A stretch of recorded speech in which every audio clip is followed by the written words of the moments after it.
to this now thinking, oh, my dad is like this, my mom is like this. And we get so many questions in our Instagram about people that, I started seeing this guy and he did this. And the first question that we usually ask is, what star sign is your dad?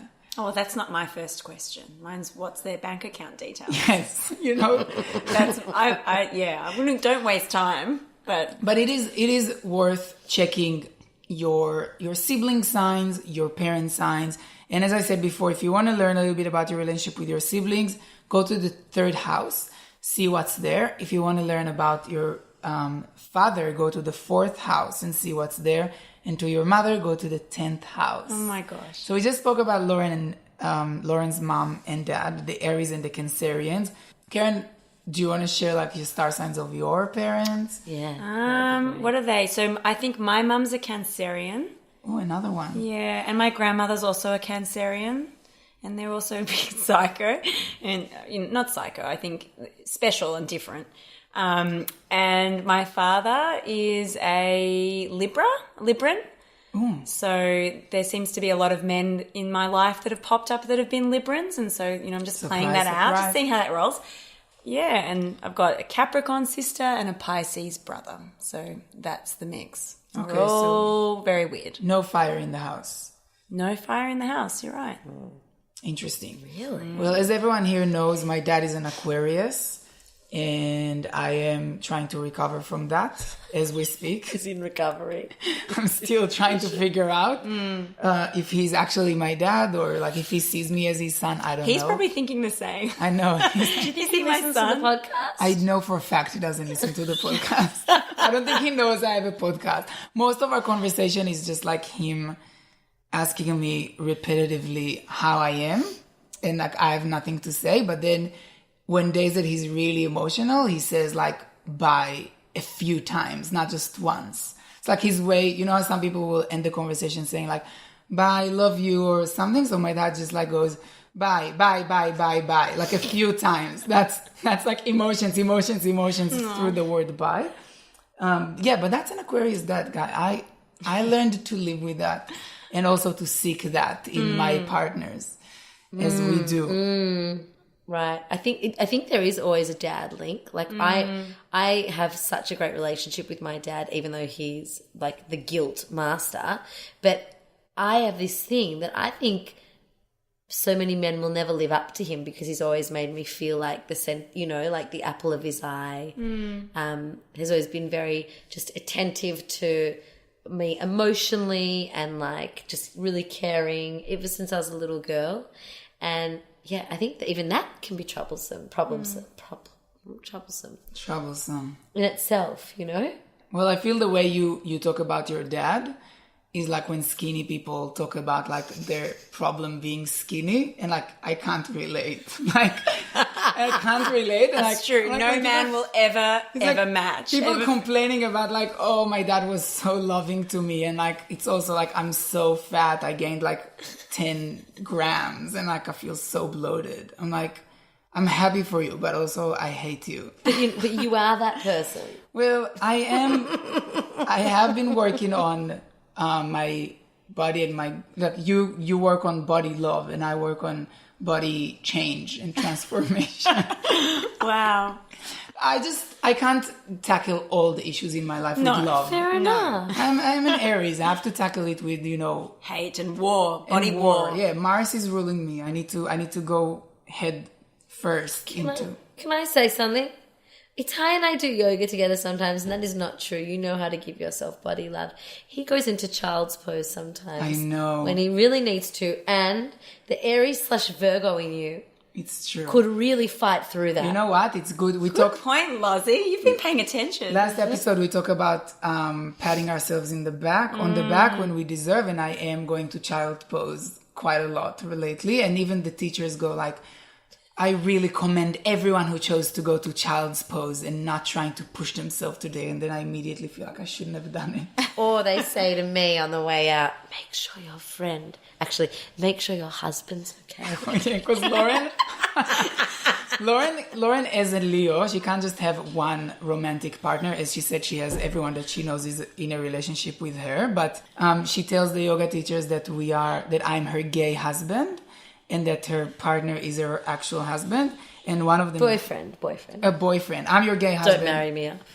But one of them didn't hear that you said gay husband, and she literally went into a conversation with me asking me if I support you on your small business and if I'm going away with you. And I was like, we're not actually married. But the thing is, you do support her with her business and you have gone away with her. So you kind of are a gay husband. I am your gay husband. You are supporting in many ways and screaming in the same way that a husband would. And what did I tell her at 5 a.m.?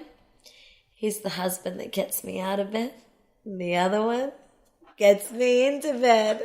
Oh, my God. Oh, my God. Okay, I just want to say... For our Virgo listeners, that I started a sentence earlier and they're still waiting for this sentence to finish.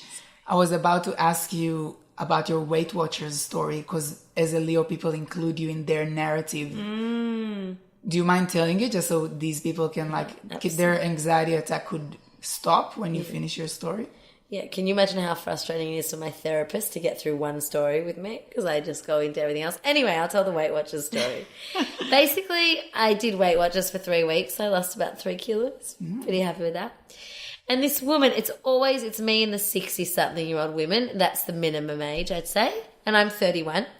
And I like it that way. And I'm not joking. It is the highlight of my week. The absolute highlight. And there's this one Greek woman, I'd say she's close. She's nearing 80, let's say.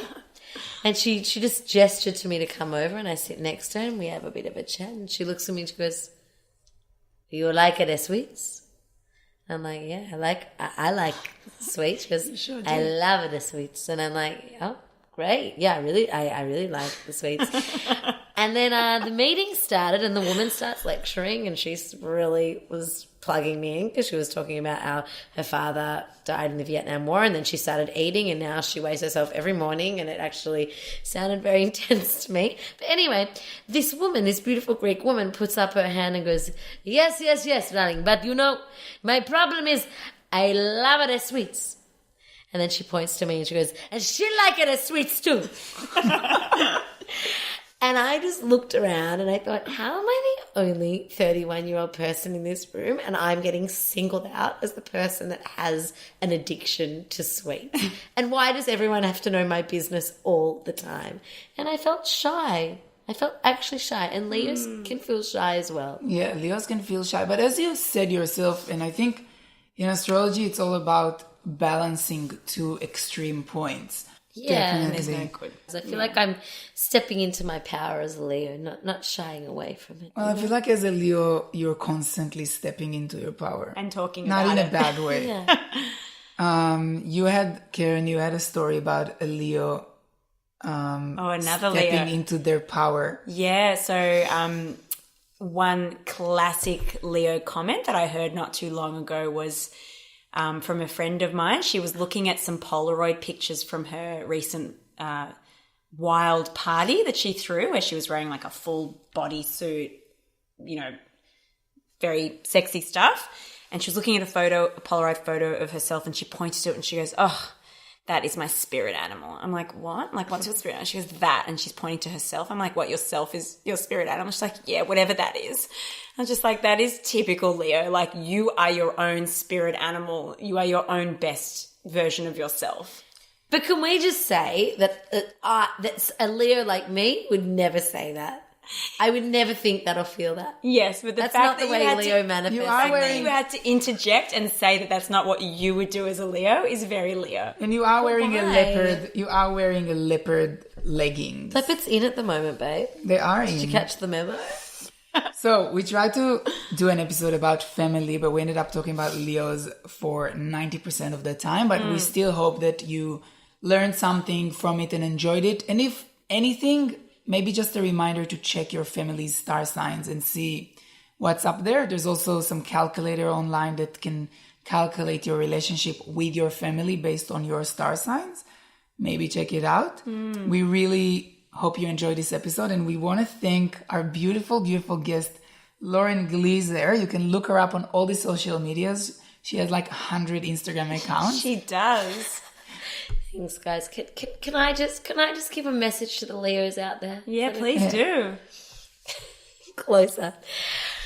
I just want to say that it's okay to step into your power as a Leo, and it's also okay to own your vulnerabilities and to step back when you feel like it's all a bit too much, and that you don't have to be the life of the party, and you don't always have to have a story to tell and have something funny to say, because it can be a lot of pressure, and you just be you. And that's the way I like to lead in this world. Oh, that's a beautiful message to leave our listeners, and our Leo listeners at that, who never get enough attention in their lives, I'm sure.